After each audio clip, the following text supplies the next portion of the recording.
নির্বাচনী প্রতিশ্রুতি বাস্তবায়নে ফুলবাড়ীতে অ্যাডভোকেসি সভা।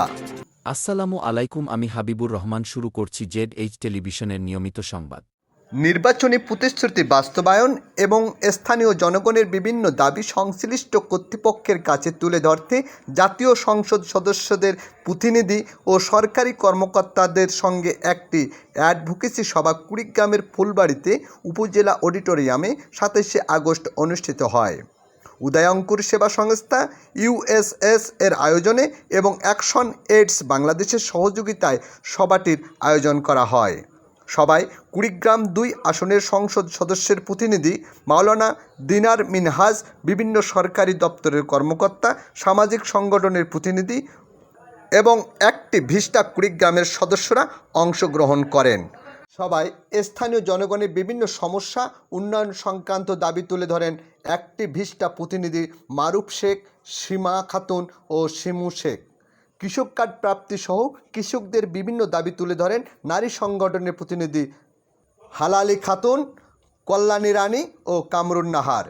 এ সময় বক্তব্য দেন উপজেলা পরিবার পরিকল্পনা বিভাগের ডাক্তার ফেরদৌসী খাতুন, আবাসিক মেডিকেল অফিসার ডাক্তার মোহাম্মদ হাফিজুল ইসলাম, উপজেলা যুব উন্নয়ন কর্মকর্তা তাহমিনা শিরিন, সহকারী প্রোগ্রামার রফিকুল ইসলাম, প্রকল্প বাস্তবায়ন কর্মকর্তা সিরাজউদ্দৌলা এবং উপজেলা কৃষি কর্মকর্তা রফিকুল ইসলাম সহ অন্যান্য নেতৃবৃন্দ। উদয়ঙ্কুর সেবা সংস্থার প্রকল্প কর্মকর্তা ঝর্ণা খাতুনের সঞ্চালনায় অনুষ্ঠিত সভায় তারুণ্যের স্বপ্ন ও সামাজিক নিরীক্ষা বিষয়ে তথ্য উপাত্ত উপস্থাপন করেন প্রকল্প সমন্বয়কারী রবিউল ইসলাম।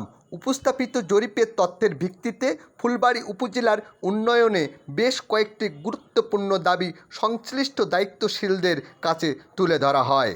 দাবিগুলোর মধ্যে রয়েছে নদী ভাঙ্গন কবলিত এলাকার ভাঙ্গন রোধে টেকসই বাঁধ নির্মাণ এবং ধরলা নদীর ড্রেসিংয়ের মাধ্যমে পানি প্রবাহ সচল রাখা, অংশগ্রহণমূলক, অন্তর্ভুক্তিমূলক ও ন্যায্য বাজেট প্রণয়ন, নারী বান্ধব আশ্রয় কেন্দ্র নির্মাণ, দুর্যোগ ব্যবস্থাপনা কমিটিতে যুবকদের অন্তর্ভুক্ত করে প্রয়োজনীয় প্রশিক্ষণের ব্যবস্থা করা।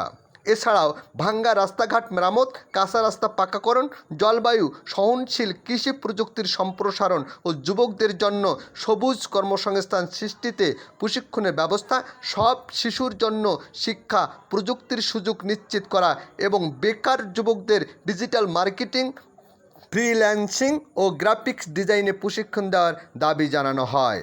স্বাস্থ্যসেবার মানোন্নয়নে প্রয়োজনীয় জনবল নিয়োগ ও নবায়নযোগ্য জ্বালানি ব্যবহার সম্প্রসারণের বিষয়ে সবাই গুরুত্ব আরোপ করে বক্তারা বক্তব্য প্রদান করেন। সবার স্বপ্ন উপস্থাপন করছি না, একই সাথে স্যারদেরকে আমি অনুরোধ করব দেখাতে জানাচ্ছি যে প্রত্যেকটা ইউনিয়নের থেকে কিন্তু খেলা শুরু হবে। যে যুবদের সম্পৃক্ততা আমি আশা করব সামনে যখন হচ্ছে আপনাদের ইলেকশন থাকবে, ইলেকশনে প্রায় 17টি হচ্ছে আইসিটি কম্পিউটার ল্যাব রয়েছে। এই সভায় উপস্থিত সংশ্লিষ্ট সরকারি কর্মকর্তা ও দায়িত্বশীল প্রতিনিধিরা উত্থাপিত দাবিগুলো বাস্তবায়নের বিষয়ে প্রয়োজনীয় উদ্যোগ গ্রহণের আশ্বাস ও প্রতিশ্রুতি ব্যক্ত করেন। কুড়িগ্রাম জেলা প্রতিনিধি মাসুদ রানার তথ্যচিত্রে নিউজ ডেস্ক ZH টেলিভিশন।